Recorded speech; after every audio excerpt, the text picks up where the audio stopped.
estamos delante de el fruto de un proceso. No es un solo encuentro, sino lo que encontramos en este documento es una parte, un momento del proceso. Quizás podríamos decir incluso que es la primera parte de un proceso que continuará con el sínodo que vamos a tener en Roma en octubre. Y este sínodo, no sé si han escuchado, que además va a tener dos momentos. Entonces va a tener una parte ahora y el próximo año, en el 2024, va a tener otra parte. Y probablemente entre medio habrán documentos y habrán cosas que irán pasando. Incluso, si ustedes leen el instrumento Laboris, incluso se dice que a lo mejor tendrían que haber cambios en el derecho canónico. Entonces esto va a tomar tiempo en el futuro. Les quería mostrar que estamos delante de un proceso. Quiere decir que las orientaciones pastorales no nacen así de la nada. Este proceso tiene como dos pistas. Una pista viene de algo que en la iglesia chilena ya existe, que son orientaciones o prioridades. Ustedes tal vez se recuerdan en el 2007, en el 2013, las orientaciones que habían para la iglesia chilena. Y desde esa época, y probablemente incluso antes, han habido sínodos, encuentros diocesanos, reuniones con diferentes nombres donde la gente ha podido expresarse y conversar y trabajar juntos. En el año 2011 tuvimos la gran crisis de los abusos. Por supuesto que habían abusos antes, pero algunos sitúan en este momento donde la cosa explotó muy fuerte. Es una gran vergüenza para nosotros, es una gran tristeza lo que pasó, lo que no nos esperábamos, lo inimaginable sucedió al interior, lamentablemente, de nuestras iglesias, de nuestros presbiterios, de lugares que nosotros considerábamos seguros. Y es fruto un poco de esto y de otras situaciones que se vivían como iglesia, de cosas que no estábamos incómodos como iglesia a nivel de pastoral. Vinieron procesos de conversación, de discernimiento durante todo este periodo. En el 2018, en enero, estuvo la visita del Papa a Chile y en febrero vino la visita de Monseñor Chilcuna. Ustedes más o menos se recordarán cómo sucedió esta visita, con algunos momentos también difíciles ligados a esta cuestión de los abusos, entre otras cosas. Y en mayo del 2018 los obispos presentaron su renuncia al Papa. Y en el mismo mayo, después de esta renuncia, el Papa envió una carta que es muy conocida, que es la Carta al Pueblo de Chile. Entonces, ahí comenzó un proceso de discernimiento, diríamos sinodal en todo Chile. Esto nos cuestionó y se comenzó a trabajar en un proceso de revisión. Hubieron en muchas diócesis momentos de reflexión, etc. Y en el 2019 vino lo que se llamó el estallido social. Y después, al final del 2019, después de este proceso de discernimiento, se produjo un documento que recogía todas estas reflexiones que hubieron en las diócesis en Chile a propósito de cambios y de discernimientos en un documento muy importante que se llama el Informe de Sistematización del Discernimiento Eclesial. Este documento es un documento, a mi parecer, muy sinodal y que recoge la experiencia de Chile, en donde muchas personas participaron en este trabajo sobre lo que nos estaba pasando y qué cosa deberíamos hacer o cómo actuar. En el 2020 tuvimos la pandemia y ahí se estaban acabando ya nuestras orientaciones pastorales para Chile y tenían que salir las nuevas, pero como teníamos el estallido, teníamos la pandemia, nos fue fácil retomar y nos quedamos así como en pausa con nuestras orientaciones pastorales. Y en el año 2021 el Papa convocó al Sínodo sobre la sinodalidad. Entonces, esto que yo les coloco de color azul, teníamos ya un proceso de discernimiento más o menos acabado y el Papa lanza uno nuevo, un nuevo proceso de discernimiento que va a ser en torno al sínodo y a la sinodalidad. Y entre el año 2021 y 2022 tuvimos muchos momentos de escucha, de discernimiento a nivel nacional, diocesano, etc.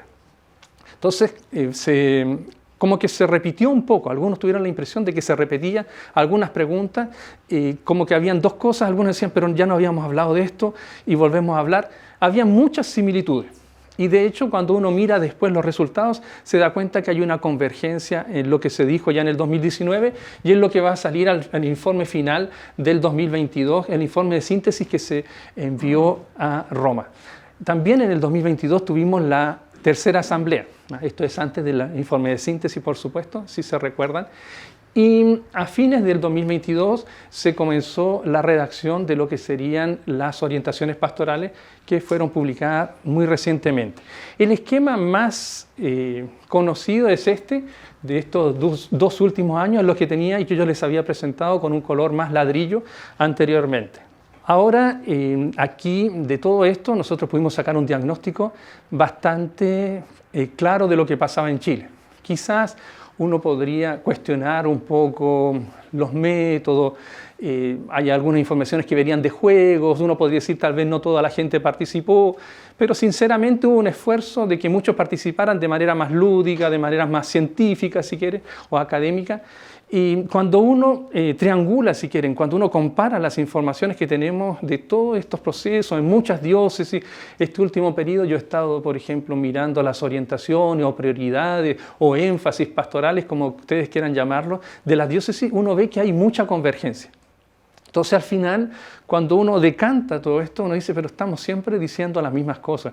Y hay una repetición, y esta repetición es buena porque nos parece que es el Espíritu Santo, el Señor, que nos está hablando de diversas maneras sobre lo que somos y lo que tal vez deberíamos ser como iglesia. Me gusta colocar esta imagen. Yo creo que los diagnósticos que tenemos, que a veces son un poco negativos, no hay que tomarlos como un pronóstico. En la primera parte de las orientaciones pastorales que ustedes tienen aquí, tenemos un análisis de la situación pastoral de Chile, muy breve, y otra de la situación económica, política, social, como quieran llamarla, con todo, cultural, etc. Por supuesto que es un poquito negativa, pero esto negativo no tiene que desanimarnos y no quiere decir que porque es así o porque creemos que es así, seguirá siendo así. Primero que todo, antes que nada, creo que hay que dar las gracias a todos y a todas las que participaron en este proceso, en estos procesos sinodales. Ustedes han participado y muchos muy activamente. No sé si soy yo el que tiene que darles las gracias, sería un poco pretencioso. Tampoco sé si hay que dar las gracias, porque en la iglesia sinodal, en la iglesia que coloca al centro la misión somos todos corresponsables. Entonces, ¿por qué yo tendría que darle las gracias? Tendríamos que darnos las gracias entre todos, de haber dado un poco de tiempo, de su tiempo, para reflexionar y haber creído que todavía es posible cambios, haber confiado una vez más, porque muchos dicen, tantas veces hemos escuchado las cosas y nada cambia.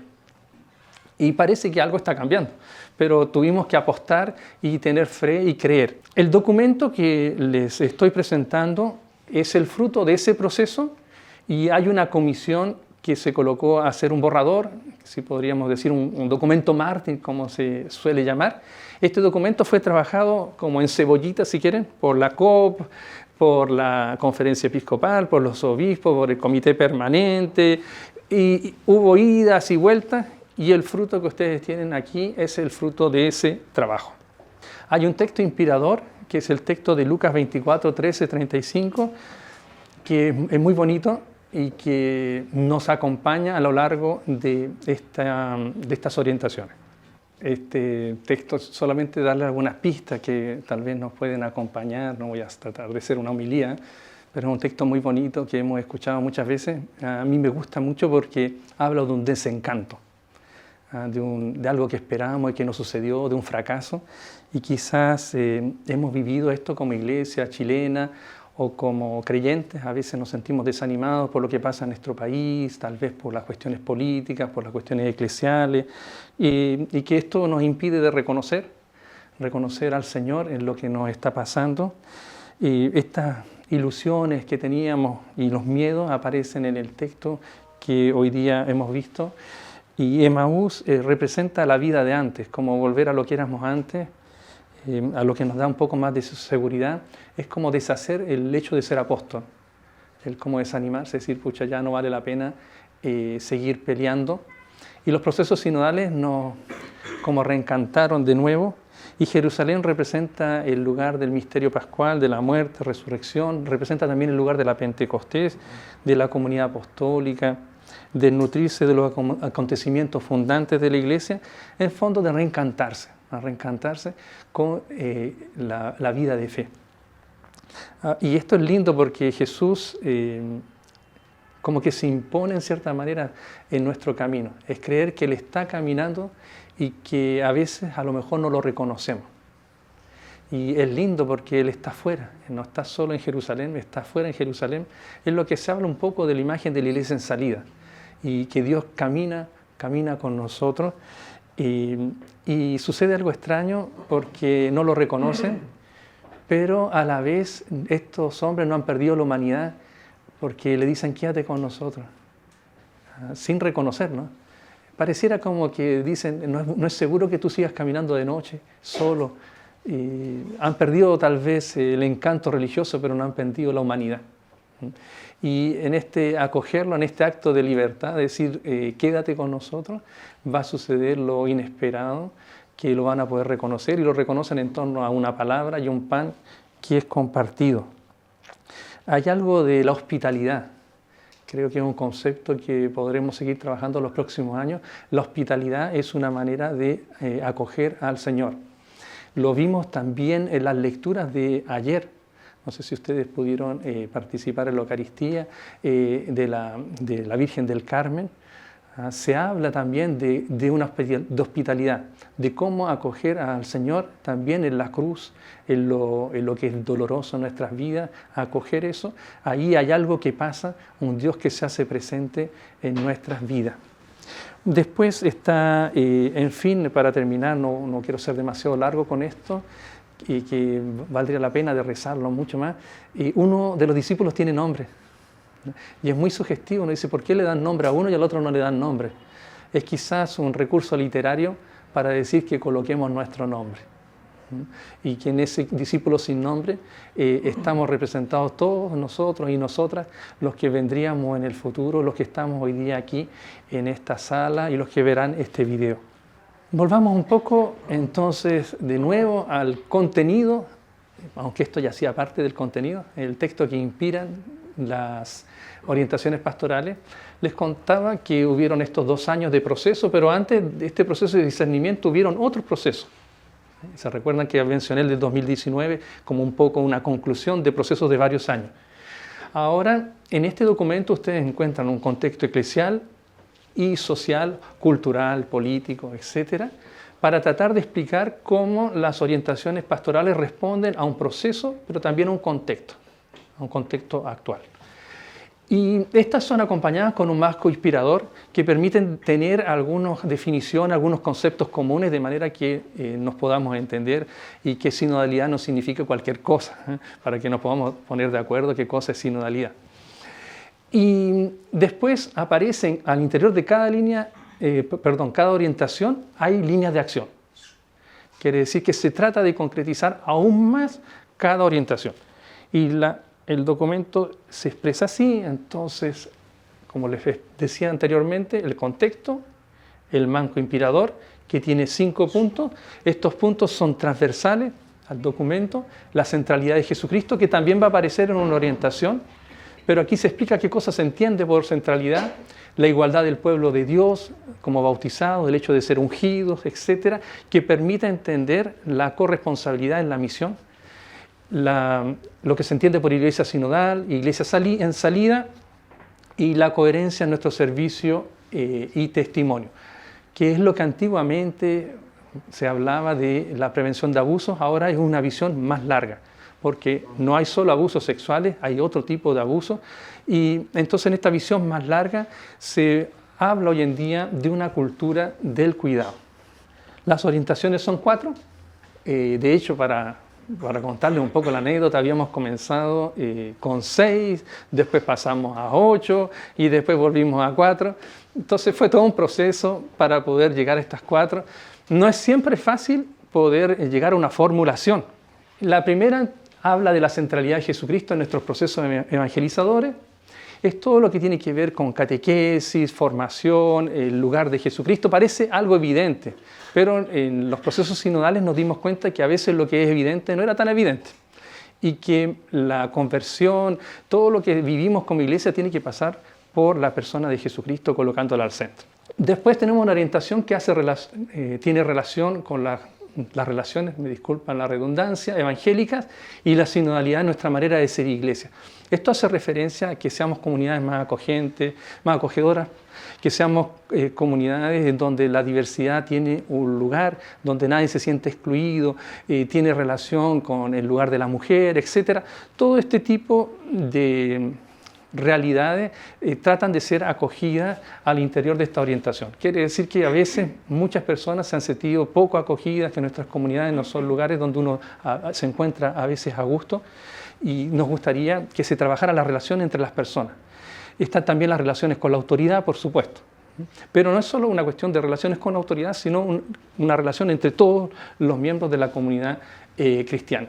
La tercera orientación habla de la cultura, de los pobres y de los jóvenes, entre otras cosas, por ejemplo, algunas pobrezas, entre comillas, nuevas, los migrantes.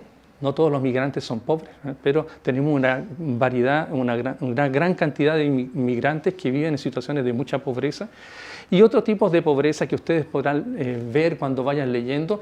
También se habla de los jóvenes, por supuesto, de empoderarlos, si pudiéramos decir así, de que sean protagonistas, de que nos formemos para acogerlos mejor, pero también que los jóvenes se hagan responsables de la evangelización de jóvenes. Entonces no queremos un adultocentrismo ni tampoco un paternalismo, sino permitir que los jóvenes tomen su lugar en la iglesia, pero un lugar que no excluye a las otras generaciones. Entonces también se tiene en cuenta de la intergeneracionalidad en la pastoral. Y por último, lo que ya les mencioné, la cultura del cuidado y del buen trato. Quizás está expresada aquí esta última como un elemento final, pero es algo transversal. Como la primera, algunos dicen bastaría con la primera orientación, y en cierta manera bastaría con la primera, pero por motivos pedagógicos es mejor tener cosas más sistemáticas, más ordenadas, que nos permitan hacer cambios en nuestra realidad y en nuestras diócesis. Entonces, se los dejo, aquí tenemos la línea de acción para cada orientación. Las líneas de acción son cómo concretizar esta orientación. La primera, la centralidad de Jesucristo, cómo concretizarla. Yo se la resumo un poco así, usemos la Biblia un poquito más. El lugar de la palabra, no es por nada que la palabra está en primer lugar. Y esto permite de equilibrar el rol de la evangelización con la sacramentalidad. En el caso de la celebración de la Eucaristía dominical, que es también importante, y la acogida, la homilética, la música, que sea cuidada y que nos sintamos a gusto en las celebraciones. También se habla de la iniciación cristiana. Hace referencia esto al encuentro personal con Jesucristo, principalmente los sacramentos del bautismo, la confirmación y la Eucaristía. Tenemos también al interior de esta línea de acción la piedad popular, la institución del ministerio del catequista, en lo cual estamos trabajando en este último periodo. Ustedes saben que hay un documento y que poco a poco nos gustaría que en la Iglesia chilena pudiera ser instituido este ministerio. Y después un proceso de revisión y renovación de la catequesis, sobre el cual también hay un pequeño grupo que está ya reflexionando de cómo implementar esto y permitir que muchos participen en esta renovación. Las relaciones evangélicas y la sinodalidad, también tenemos aquí los consejos pastorales y económicos. Fíjense que ya sería un gran paso si en todas las diócesis de Chile tuviéramos un consejo pastoral y económico. Eso sería un muy buen paso. Y que hicieran también su trabajo bien, correctamente. Entonces, esto significa crear manuales de cómo se procede o compartir los manuales que ya existen en algunas diócesis, colocar al día estos manuales, probablemente habrán en el futuro algunos cambios a nivel canónico, etc. Es muy conocido el Canon 517, inciso 2, que habla de los cambios en las parroquias, y ustedes ciertamente escucharán en el futuro hablar de esto. Después está la integración y la corresponsabilidad de la mujer. Fíjense que las palabras no son elegidas al azar, no se habla de colaboración. Hay que encontrar un equilibrio entre la palabra colaboración y corresponsabilidad. Por supuesto, todos tenemos que colaborar, pero colaborar tiene un carácter más clerical. La idea aquí no es ayudar, sino hacernos corresponsables. Quiere decir que nos pertenece a todos. Es un cambio muy grande de vocabulario, pero también de realidad. Decir esta iglesia nos pertenece a todos. Si tienen la ocasión de leer el Instrumento Laboris, es muy fuerte lo que dice. En torno a la misión, la comunión, habla de esta importancia de llevar juntos la misión. Entonces, yo hago un breve paréntesis, por ejemplo, entender todos los ministerios al interior de una iglesia ministerial, que participamos todos en la misma misión, pero con ministerios ordenados, con ministerios instituidos, con ministerios no instituidos. Después se habla también de la vida y la vocación y el servicio de los sacerdotes. Hay una preocupación por los sacerdotes, que no somos muchos, y además hay algunas dificultades y problemas también en los sacerdotes. En algunos lugares no todos participaron en estos procesos. Los diáconos, por ejemplo, en muchos lugares les costó participar en estos procesos y no queremos culpar a la gente. No es decir que son los malos, al contrario, debe haber alguna razón y es bueno escuchar esta razón y poder integrar también a los que les cuesta más este proceso.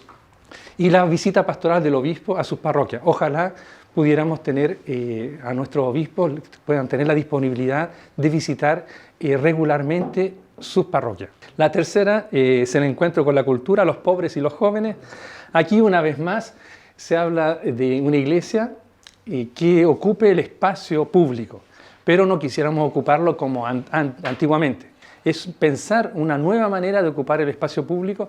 De hecho, la gente espera una palabra sobre los temas, ¿no? Las cuestiones sociales que estamos viviendo. Ahora, quisiéramos ocupar de una manera más profética este espacio que a lo mejor, en cierta manera, hemos un poco abandonado o nos ha costado integrarnos en este espacio. Después está la formación a la doctrina social de la Iglesia, la iniciativa en favor de una ecología humana integral que nos permite integrar a otros y participar con otros en otros proyectos que no son necesariamente eclesiales, pero que son ecológicos. Está el uso inteligente y evangélico de las redes sociales, no solo como un instrumento, sino como un lugar de evangelización. Es una manera nueva de pensar las redes sociales, como un lugar que yo diría para habitar, no me gusta mucho la palabra ocupar, habitar de manera evangélica.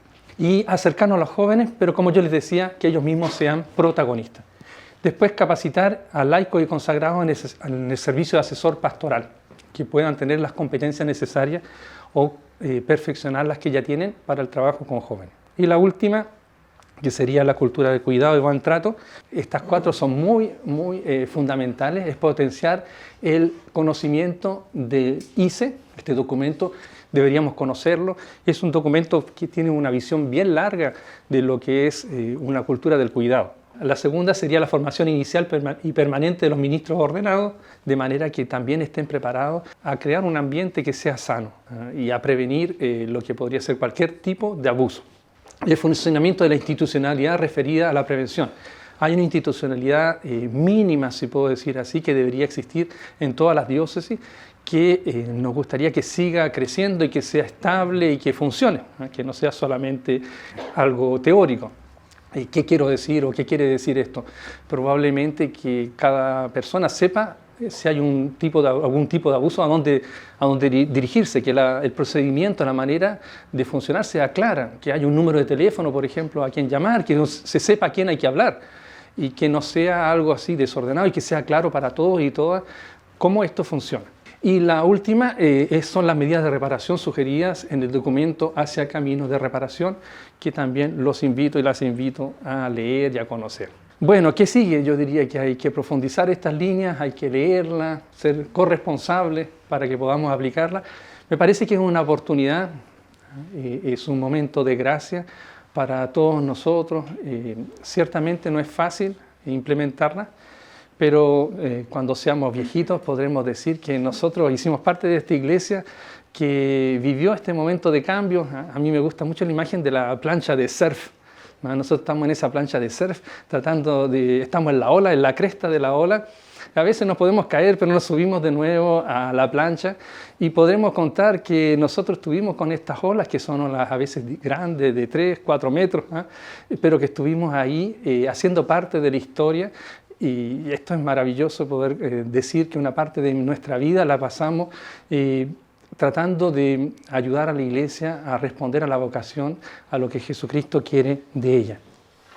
¿Qué sigue? Se los mencioné al inicio.